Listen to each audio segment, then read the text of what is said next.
قالوا لنا بلي في البرلمان انت كنت ضد القانون الذي يجرم. نحكيها لك اسمح لي لا لا لا لا لازم المشاهد يعرف.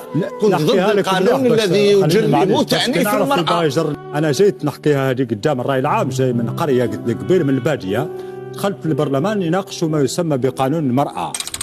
دخلت القاعة لجنة يتكلموا، ضرب ما ضربها. تفاجأت أنا جاي من قرية النوماد باش نجي شوي نتحضر. حبستهم قلت لهم حاب نتكلم معليش، قلت لهم والله اليوم عرفت باللي راكم انتم اللي متوخرين. فاهمك وعلاها؟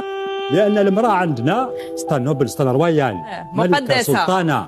انت اللي تشوفها الزوجة وتشوفها الخادمة، تشوفها الأم، تشوفها المقدس قدسية. ثم تتكلموا على العنف ضد هو حب يوصل هذا المساج باللي انا القانون نتاع المراه اصلا ماشي ما نامنش به، كما قلت لك على الهويه نتاع الامازيغيه. انا حاجه كي تكون عندي اصلا دوريجين، كي تقول لي الامازيغيه دستوريه، انا عندي نو فوق الدستور الامازيغيه لان هويتي.